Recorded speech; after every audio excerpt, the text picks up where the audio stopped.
this today's video, guys, I'm going to explain why translation doesn't work when you are learning a new language, and what I did to start thinking in English and stop translating in my head. Hi, my name is Shalima and welcome back to my another session of learning English. So guys, in today's video, I'm going to talk about how to stop translation in your head. And guys, let me tell you, almost everybody relies on translation at the beginning. And that's okay. We all need to start somewhere. But as we progress, we can start using better tools. And translation should become a thing of the past, because here is the problem. When it comes to actually producing the language, which is speaking and writing, translation is actually holding us back. Number one, it shows you down. Number two, it's not always accurate. Number three, it blocks your fluency. Number four, it stops you from thinking in English. Number five, it can cause more confusion and you end up making more mistakes. So if you are constantly translating directly from your native language, a lot of the time you are going to speak in a different style, in a different tone, which may get you perceived a little bit strange or sometimes misunderstood. So when you start thinking in English, instead of translating all the time, things get easier. Even though you might think they don't, you end up speaking faster and you understand quicker, and you don't end up stuck looking for the exact perfect words that you need from your native language. And it also makes your English sound more natural, because you are using real expressions instead of word for word translation. So here are three of the most important things that I did that helped me to stop translating from my native language and start thinking directly in English. So let me tell you, number one, guys, let me tell you, having an English teacher in my school, I was lucky to have that teacher in my school. She was having a great fluency in English.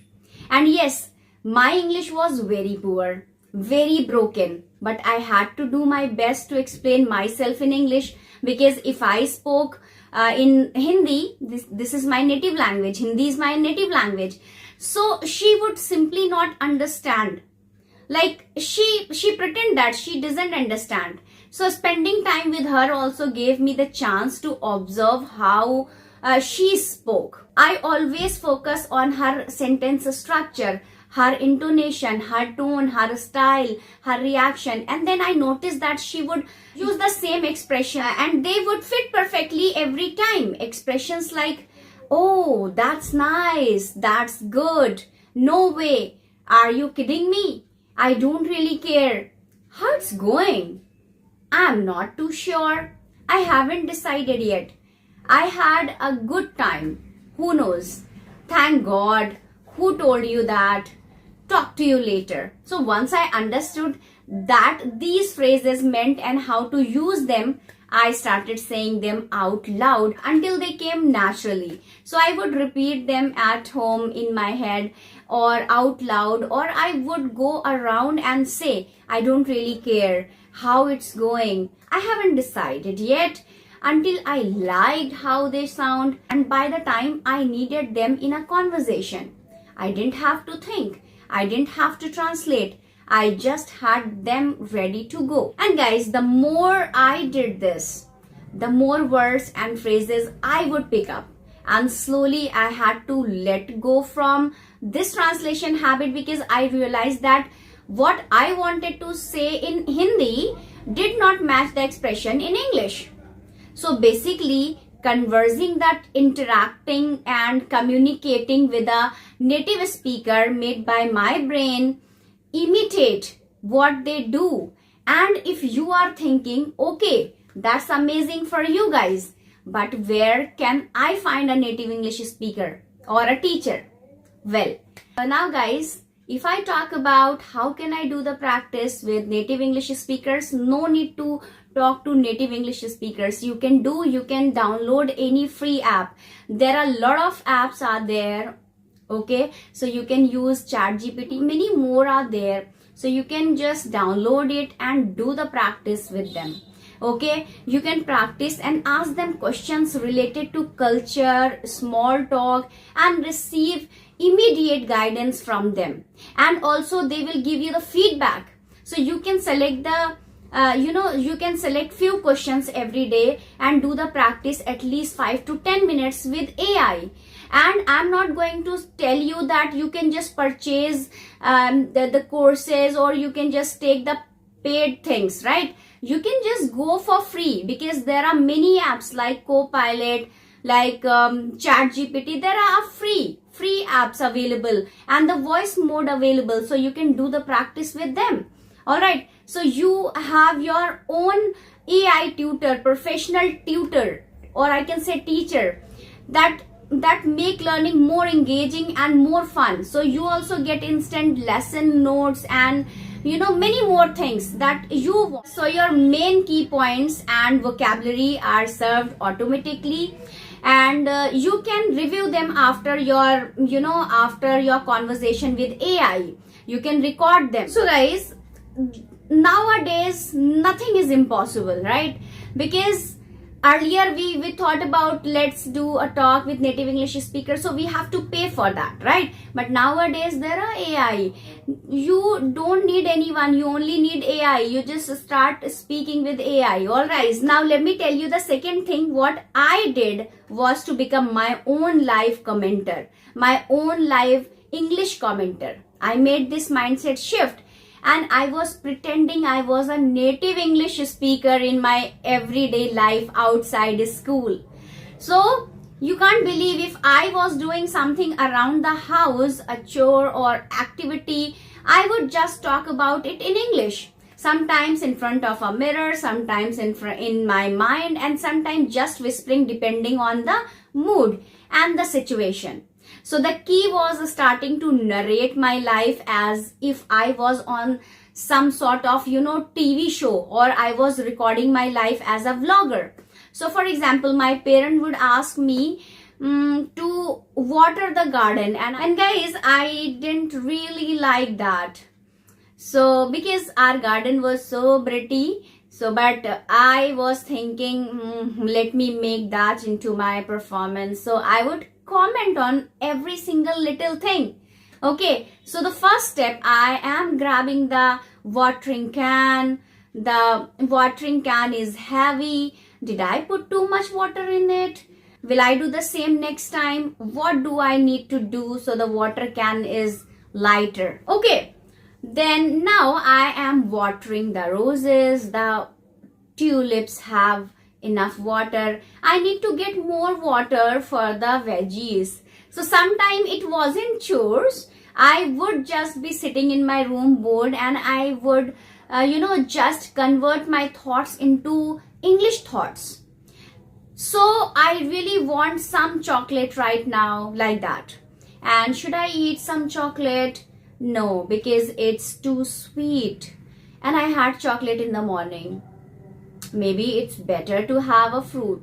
So things like that, guys. Doing this constantly and consistently created this habit, and whenever I wanted to think about something, I would automatically think about it in English. And it's all about building this habit of thinking directly into English. So thinking fast, coming up with the word immediately, and not having to stop and think for too long about a word that you need in your native language. And yes, my English wasn't perfect. I was making a lot of mistakes when I was narrating and describing all these things. But that's not the point, guys. The point is to build a habit of thinking in English and not to be perfect right away. Because every time you say a word, you remember that word, and it comes faster with every time you need it. Same thing with expressions or idioms or anything really little by little, guys. You stop needing to translate and you immediately have something to say it in English. And yes, there is a long adjustment period, right? Because at first your English is going to sound very basic, very simplistic. You are not going to like the way your thoughts sounding in English. You are going to think they are childish. They are kind of silly.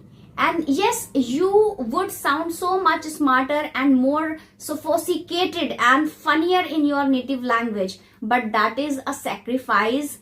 You have to make it. And at the beginning, you have to let the frustration go. You have to stop comparing the two, because one is your native language and one is a foreign language. And you have to keep doing it anyway, because in time, you will get better, okay? And the third thing I did is what I like to call the Antrizzi method. And this is another trick that I observed from the native English speakers. Sometimes they would struggle with vocabulary.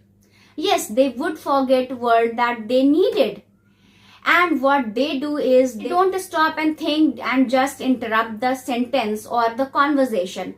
They just continue describing that word in simpler words. If they forget the word, improve. They would say to make better. So if they forget the word, they would say something other word. Okay. So let's say you forget the word challenge and you want to say something like it was a challenge for me. And instead of stopping and thinking and trying to remember that word in English, you can say it was difficult for me. That was really hard.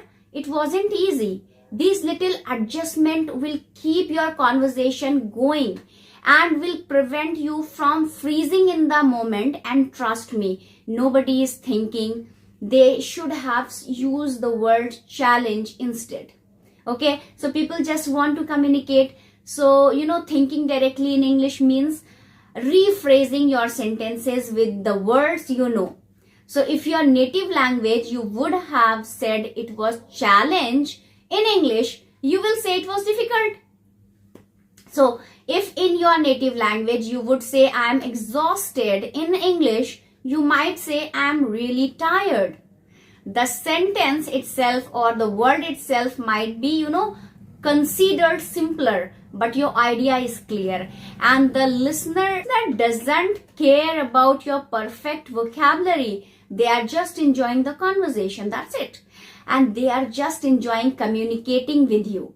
And you are the one overthinking, not them. So the key takeaway from this video are: number one, focus on communicating your ideas and not translating perfectly. Number two, accept that your English will simpler and more basic at first. And let's talk about three, embrace your mistakes and keep talking. And number four, convert your thoughts into English. Describe what you say, narrate what you are doing, talk about how you feel, everything in English. And that's how fluency develops, sentence by sentence, thought by thought, habit by habit. And the more you do it, the more natural it feels and the more fun you start having. So guys, I hope you like this video, and if you have any question from me, please drop them in the comments down below. All right, and if you like the video, please give thumbs up and don't forget to subscribe my channel. And so I'll meet you in my next video. And guys, I have information for you guys that from in the month of November, I'm going to begin spoken English course for you, which is free, available on my YouTube. So don't miss that. Okay. And number of days I will tell you later on. But yes, I'm going to tell you that I'm going to begin spoken English course, which is free, available on my YouTube. So be consistent with my videos. And if you haven't subscribed it yet, please subscribe it so that you can get all the lessons on time. Okay, all the notification of my lessons, whatever I'm posting. So now I'm going to wrap up this video. Thank you so much for watching this video. And so guys, this is Shalima signing off. Take care and speak English with confidence.